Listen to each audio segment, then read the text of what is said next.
So welcome back to S group. मेरा नाम है आमिर और मैं हूं आपका एमएस एक्सेल ट्रेनर। आज की इस वीडियो में हम देखेंगे एमएस एक्सेल में व्यू टैब का क्या इस्तेमाल है। ये हमारी एमएस एक्सेल की कंप्लीट कोर्स सीरीज़ है और अब तक हमने एमएस एक्सेल के अंतर्गत आने वाले home tab, insert tab, page layout tab, formula tab, data and review tabs clear कर लिए हैं और आज इसी सीरीज़ में हम बात करेंगे व्यू टैब की। व्यू टैब का इस्तेमाल, जैसे कि नाम है इसका, व्यू मतलब होता है देखना, चीज़ों को विजुलाइज करना। तो हम यहाँ पर ये कह सकते हैं एमएस एक्सेल में व्यू टैब की सहायता से हम विजुलाइजेशन सेट करते हैं। ऐसे जब आप इस पर क्लिक करेंगे तो पहला आपको जो सेक्शन है वो है वर्कबुक व्यू का, यानी पूरी की पूरी वर्क व्यू आपकी किस तरीके से दिखाई देगी। इसके बाद शो का है, फिर जूम है, विंडो है एंड मैक्रोज है। अगर आप पहले सेक्शन पे जाएंगे तो पहले के 3 ऑप्शंस आपके सामने हैं, normal, page break preview and page layout. ये तीनों आपको यहाँ नीचे दिखाई देते हैं, देख लीजिए। ये आपका नॉर्मल व्यू है, दूसरा आपका पेज लेआउट व्यू है और तीसरा आपका पेज ब्रेक व्यू है। अब ये कैसे काम करते हैं चलिए समझते हैं। नॉर्मली हमारा ये डेटा है, जब भी आप एमएस एक्सेल में कोई भी काम करते हैं वो आपका बाय डिफ़ॉल्ट नॉर्मल व्यू पे ही होता है। पेज ब्रेक अगर हम व्यू की बात करते हैं तो ये क्या करता है, क्लिक करने के बाद आप देख सकते हैं जितना डेटा आपके एक पेज में आ सकता है, जब हम इसको प्रिंट कराएंगे उतना आपको दिख गया। इसके बाद बाकी का पोर्शन इसने ब्रेक कर दिया, हटा दिया। फिर से नॉर्मल व्यू पे करेंगे तो नॉर्मली आपका डेटा यहाँ पे दिखाई देना स्टार्ट हो जाएगा। यही अगर मैं ये देखना चाहता हूँ कि अगर मैं इसका प्रिंट आउट कराऊँ तो इसका प्रिंट प्रीव्यू क्या होगा, तो उसके लिए अगर आप चाहें तो पेज लेआउट पे क्लिक करें। जैसे आप क्लिक करेंगे तो देखिए आपका बता रहा है कि अगर आप इसका प्रिंट आउट निकालेंगे तो पहले पेज पे इतना हिस्सा आएगा और उसके आगे का हिस्सा अगले पेज पे आएगा। ये आपको दिख रहा है, नीचे दिख रहा है पेज 1 एंड ऑफ 2। 2 पेजेस होंगे आपके इस फाइल पे, पहले पेज पे ये आएगा और दूसरे पेज पे ये आएगा। यहाँ पर इंसर्ट टैब में अगर आपको याद हो तो मैंने आपको हेडर एंड फुटर यूज़ करना बताया था, वो भी यहाँ पे है। आप अगर चाहे तो आप हेडर फुटर्स को यहाँ पे यूज़ कर सकते हैं। अब मान लीजिए इसके हिसाब से अब मैं यहाँ पे क्या करूँगा, फिर से व्यू टैब पे जाऊँगा और इसको नॉर्मल कर देता हूँ, अब इसके बाद हम इसको सेट करेंगे ऐसे कि ये हमारे एक ही पेज पे आ जाए। तो उसके लिए हम इसको यहाँ से Ctrl+X करते हैं और साइड में ऊपर से चिपका देते हैं। अब ये डेटा आपका यहाँ पे आ गया। अब एक बार चेक करते हैं क्या ये पूरा का पूरा डेटा हमारे एक पेज पे आ जाएगा। यहाँ से हम क्लिक करेंगे तो बोला है पूरा का पूरा आ जाएगा, लेकिन एक पोर्शन रह जा रहा है। तो अब ये है कि अगर आप चाहें तो आप इसको थोड़ा सेलेक्ट करके वहाँ पे सेट करें ताकि आपका पूरा का पूरा मैटर एक ही पेज पे आ जाए।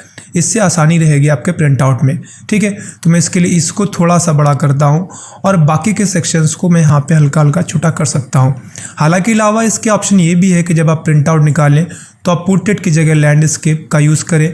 इससे क्या होगा, ऑटोमेटिक इसकी लंबाई कम हो जाएगी बट इसकी चौड़ाई बढ़ जाएगी, जो मैं आपको पेज लेआउट पे बता चुका हूँ और उम्मीद करता हूँ आपने देख लिया होगा। तो कुल मिला के बस आप इतना समझ लो, पेज लेआउट की सहायता से अब इसका प्रिंट प्रीव्यू देख सकते हैं कि अगर आप इसका प्रिंट आउट निकालेंगे, देखिए फिलहाल यहाँ पे दिख रहा है इस तरीके से, तो आप ऐसे।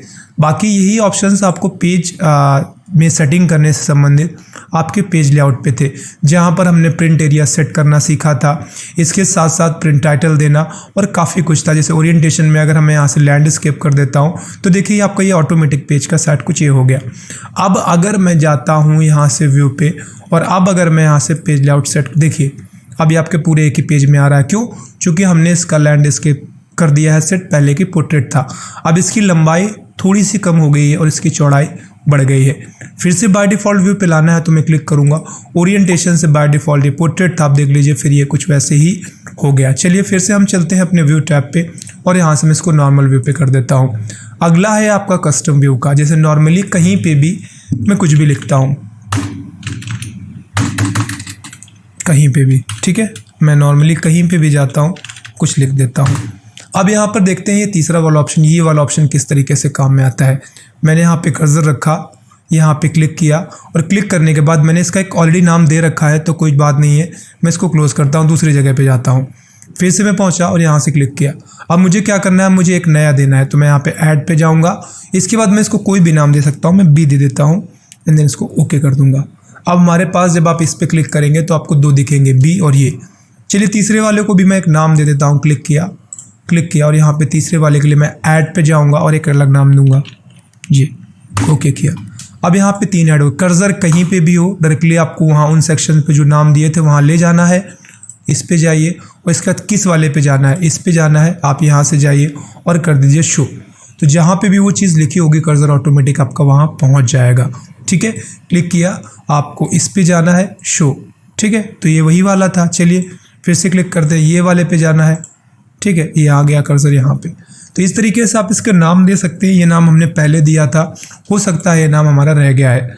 तो इस तरीके से आप कस्टम व्यू का यूज़ कर सकते हैं। अगर आपने पहले से कोई बना रखे हैं, आप उसको डिलीट करना चाहते हैं, तो यहाँ से आप बस क्लिक करते जाइए और चीज़ों को डिलीट करते जाइए और धीरे धीरे करके आपके वो सारे के सारे यहाँ पे डिलीट हो जाएंगे। तो इस तरीके से आप MS एक्सेल में कस्टम व्यू का यूज़ करते हैं।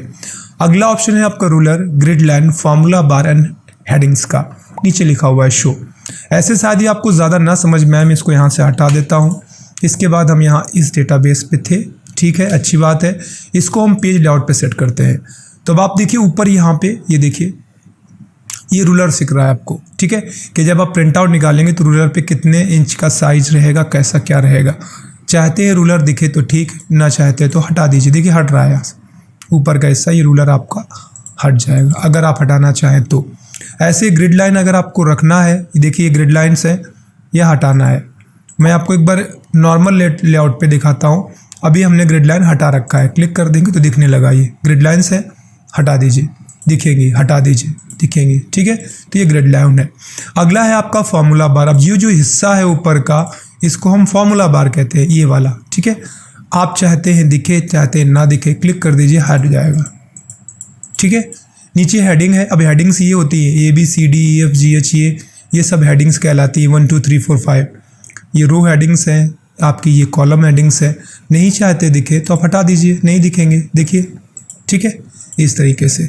चलिए अगले ऑप्शन की बात करें जो कि है जूम। अब जूम नीचे भी है, आप यहाँ से ऐसे घटा बढ़ाते हैं इसको लाइक दिस, वही आप वहाँ ऊपर से भी कर सकते हैं। ठीक है, जूम।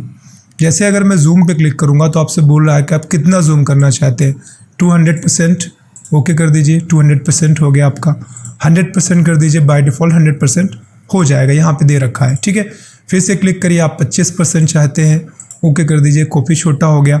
फिर से आप यहाँ से 100% पे क्लिक कर दीजिए, वो आपका 100% हो जाएगा। अगला है जूम सेक्शन। जितने हिस्से को आप सिलेक्ट कर लेंगे उतना हिस्सा केवल आपको जूम करना है। क्लिक करिए, देखिए इतना हिस्सा जूम हो गया आपका। ठीक है, क्लिक कर दीजिए फिर से पुरानी हालत में। अगर एक सेल पे केवल क्लिक करूंगा, उस पर क्लिक करूंगा, देखिए जूम होकर आपका यहाँ पे आ रहा है। ठीक है, फिर से 100% करता हूँ। चलिए, तो ये हमारा काम है यहाँ पे जूम ऑप्शन का। अगला है आपका पास new window, arrange and freeze panes, split and windows heights का। अब ये कैसे काम करता है समझते हैं। मान लीजिए हमारे पास एक डेटा है, अब इसी डेटा के हम मल्टीपल वर्कबुक्स बनाना चाहते हैं डुप्लीकेट फॉर्म में, तो उसके लिए मैं न्यू विंडो का यूज़ करूँगा।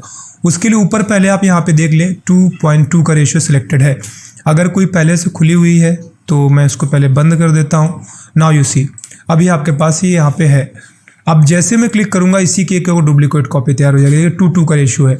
नीचे से जाके देखिए अब 2 हो गई आपके पास। ठीक है, फिर से आइए आप व्यू पे ही और आप फिर से क्लिक कर दीजिए, अब 3 हो जाएंगे आपके पास। 2:3 का रेशियो है। नीचे से क्लिक करके देख लीजिए 3 आपको यहाँ पे दिखाई दे रही होंगी। अब एक्चुअल में ये काम कैसे करती है वो समझते हैं हम लोग। मैं व्यू पे जाऊंगा और जो भी मैंने 3 यहाँ पे वर्कबुक्स रेडी कर ली है उनको अरेंज करता हूँ। पहले से क्लिक करूँ, अब मैं उनको वर्टिकली चाहता हूँ, हॉरिजेंटली चाहता हूँ सेट करना। मान लीजिए मैं वर्टिकली लेता हूँ, क्लिक किया, अब देखिए तीनों यहाँ पे आ गए। आप कुछ भी करेंगे किसी एक पे तो ऑटोमेटिक वो दोनों पे हो जाएगा। जैसे एग्जाम्पल के तौर पर यहाँ पे लिखता हूँ आमिर और आपको तीनों में दिखाई दे रहा होगा, ये देखिए। ठीक है, आप यहाँ तक कि अगर चाहें तो आप इनको हॉरिजेंटली भी सेट कर सकते हैं अपने इच्छा। जैसे मैं यहाँ पे जाऊँगा और मुझे क्या करना है, अरेंज ऑल, क्लिक किया और मैं इसको हॉरिजेंटली सेट करता हूँ। देख लीजिए हॉरिजेंटली सेट हो गए आपके। ठीक है, यहाँ पे हॉरिजेंटली। फिर से क्लिक करिए, आप वर्टिकली चाहते हैं तो आप वर्टिकली यहाँ से सेट कर सकते हैं। ये वर्टिकली हो गया आपका। ठीक है, अब अगला ऑप्शन अगर हम देखेंगे, मैं इसको जूम कर लेता हूँ समझाने के लिए। अगला है फ्रीज का। अभी ये कैसे काम करता है वो भी समझ लो। जैसे नॉर्मली आप यहाँ पे देखोगे ये डेटा है, अभी हम कर्सर आगे बढ़ाते जाएंगे लाइक दिस, तो देखिए वो मीटर आपका गायब हो गया। आप चाहते हैं कर्सर कितना भी आगे हो जाए, जैसे मान लीजिए मैं एग्जाम्पल दिखाने के लिए आपको इन्हीं नामों को कुछ और कॉपी करता हूँ, Ctrl+C एंड यहाँ से आके Ctrl+V। ठीक है, फिर से आता हूँ Ctrl+V। चलिए अब देखते हैं, यहाँ से मैं इन दोनों को सेलेक्ट करके ड्रैग कर देता हूँ ताकि पूरे में आ जाए। ये रहा।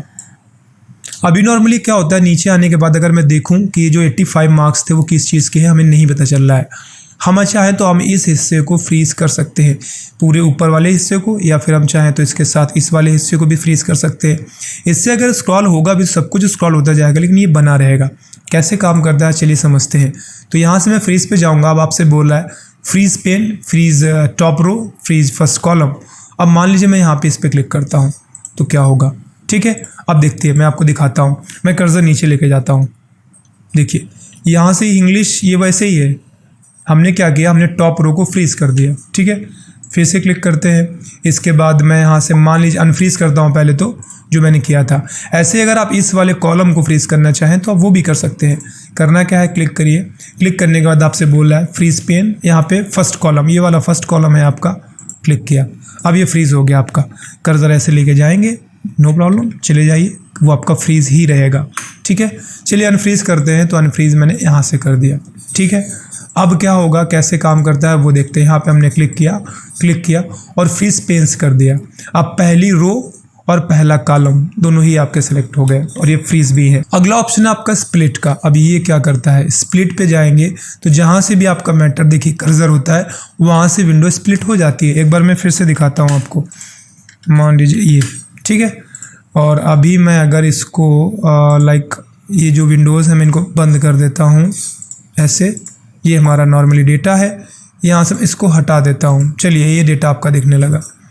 कर्सर जहाँ से होगा आपका ये वहीं से मैटर स्प्लिट हो जाएगा। जैसे मैं क्लिक करूँगा then you see section split हो गया। फिर से क्लिक करिए, अनफ्लिप। अब हाइड करेंगे तो ये हिस्सा गायब हो जाएगा। क्लिक करिए, हाइड हो गया, अनहाइड कर दीजिए, अनहाइड हो जाएगा, ये आ गया वापस आपका, ठीक है। मैं यहाँ पे कुछ भी लिखता हूँ तो डिफ सिलेक्शन हट जाए। आगे देखते हैं हम लोग। अगला आप यहाँ पे देखेंगे लिखा व्यू साइड बाय साइड। अब ये कैसे काम करता है, मल्टी विंडोज़ के लिए ही है। मान लीजिए आपने यहाँ से न्यू विंडो कर दिया, अब आपके पास 2 हो गए हैं। व्यू पे जाइए, अब पहला वाला है, क्लिक करिए, देखिए साइड बाय साइड आपको दिखाई दे रहा है। सिंक्रोनाइज्ड भी है। अगर आप एक को स्क्रॉल करेंगे तो देखिए आपको नीचे वाला भी स्क्रॉल होता हुआ दिखाई दे रहा होगा, दिख रहा होगा, ठीक है। यहाँ तक कि अगर मैं यहाँ से जाता हूँ और इसको वर्टिकली कर देता हूँ, ओके, देन सी अभी मैं क्या कर रहा हूँ, यहाँ से देखिए स्क्रॉल कर रहा हूँ और ये स्क्रॉल हो रहा है साथ में। क्यों? क्योंकि यहाँ से आप देखेंगे ध्यान से तो यहाँ पे स्क्रॉलिंग भी सिंक्रोनाइज्ड है। क्लिक कर दीजिए। अब आप एक को केवल करिए तो एक ही होगी, दूसरे पे नहीं होगी। हालांकि मैटर वगैरह आप राइट करेंगे तो वो अभी भी वैसे ही का वैसा रहेगा जैसे पहले था, ठीक है। तो यहाँ से मैं इसको मैक्सिमाइज कर लेता हूँ। अगला रीसेट करना है बाकी सारे विंडोज़ की पोजीशंस को, तो आप रीसेट कर सकते हैं, जैसे होना चाहिए वैसे हो जाएगा आपका। चलिए स्विच विंडोज़ है। अब जैसे कि मैंने आपको बता दिया था, चलिए मैं इसको मैक्सिमाइज करता हूँ। हमारे सामने कितनी वर्कबुक्स खुली हुई हैं, 2 हैं, ठीक है। मुझे दूसरी पे जाना है, 2:2 का रेशियो सिलेक्टेड है। मुझे यहाँ से 2:1 वाले पे जाना है, 2:1 वाले पे आ जाइए। मुझे फिर से 2:2 वाले पे जाना है तो हम 2:2 वाले पे चले जाएंगे। ये रहा आपका, ठीक है। अगला है आपका मैक्रोज का, जो सबसे इंपॉर्टेंट ऑप्शन है। ये क्या करता है, किसी काम को बार बार रिपीट करना है, बार बार रिपीट करना है, अब मैक्रोज का यूज़ करते हैं। मैक्रोज एडवांस एक्सेल में बहुत यूज़ किया जाता है, बहुत ही एक बड़ा टॉपिक है। फिर भी मैं आपको एक छोटा सा व्यू दिखाता हूँ, शायद आपको चीज़ें समझ में आ जाए। उसके लिए मैं यहाँ से एक शेप ले लेता हूँ, कोई भी लाइक शेप लेते हैं। तो यहाँ से मैं जाके सिलेक्ट करता हूँ, ठीक है। अब मैं जाता हूँ व्यू पे ही और यहाँ से मैं मैक्रोज को रिकॉर्ड करूँगा। अगर आपने पहले से रिकॉर्ड किए होंगे तो व्यू में दिखेंगे, अदरवाइज़ आपको रिकॉर्ड करना पड़ेगा। इसके सामने कोई भी आप स्टेप कर दीजिए, ये उस स्टेप को बार बार करेगा, ठीक है। जैसे मैं यहाँ पे क्लिक करता हूँ और इसके बाद मैं यहाँ से रिकॉर्ड मैक्रो पे क्लिक करूँगा। कोई भी मैक्रो का नाम देता हूँ लाइक कॉपी, और मैं यहाँ से करता हूँ ओके।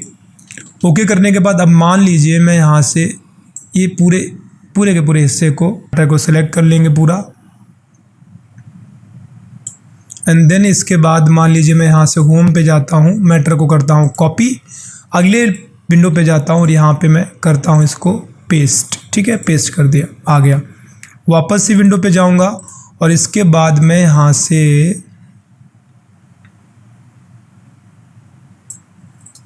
इस मैटर को कर देता हूँ कुछ भी लाइक या फिर रहने देता हूँ ऐसे ही, क्या दिक्कत है। और यहाँ से मैंने इसको क्लोज किया, ठीक है। मैक्रो हमारा रिकॉर्ड हो गया। अब क्या देखा उसने कि मैंने इस मैटर को कॉपी करके दूसरी शीट पे पेस्ट किया था। अब यहाँ से मैं क्या करूँगा, इसको हटा देता हूँ एक बार दिखाने के लिए आपको। ये हट गया आपका, ठीक है, खाली ही है, पहली शीट पे मैटर है आपका। आपने जो मैक्रो रिकॉर्ड किया इस पर अप्लाई करिए, राइट क्लिक करिए और इसके बाद अब असाइन मैक्रो पे चले जाइए और आपने जो मैक्रो रिकॉर्ड किया था उसका नाम था कॉपी, ओके किया आपने, ठीक है। अब बस आप क्लिक करिए, क्लिक करने के बाद आप शीट 2 पे जाके देखिए, यहाँ से शीट 3 पे, सॉरी, देखिए मैटर आपके सामने है। चूँकि इसके सामने मैंने एक प्लस बटन पे क्लिक करके एक नई विंडो भी स्टार्ट की थी। मैक्रो एक बहुत डिटेल में टॉपिक है जिस पे मैं कल ज़रूर एक वीडियो बनाकर आपको डिटेल में परचेज एंड सेल मेंटेन करना, एक स्टॉक समरी मेंटेन करना, मैक्रो की सहायता से कैसे सब कुछ करते हैं, इस पे मैं ज़रूर वीडियो बनाकर आपको बताऊंगा। उम्मीद करता हूँ आज का ये व्यू टैब आपको समझ आ गया होगा। हालांकि एक बार और चेक कर लेता हूँ, कुछ रह तो नहीं गया, नहीं, ऑलमोस्ट सारे ऑप्शंस हो गए व्यू टैब के आपके। अब मैक्रो की बात रही, अगर आपको अभी हल्के फुल्के समझ में आया है तो वेट करिए, बहुत जल्द यानी नेक्स्ट वीडियो आपका मैक्रो पे ही होगा, जिस पे कंप्लीट असाइनमेंट मैं आपको बना के दिखाऊंगा कि मैक्रो का एक्चुअल में इस्तेमाल क्या है। आज की क्लास फिलहाल यहीं पे ख़त्म होगी। आज की विंडो आपको अगर वीडियो पसंद आया है तो वीडियो को लाइक करिए, चैनल को सब्सक्राइब करिए, एक्सेल सीखते रहिए। Bye bye, take care.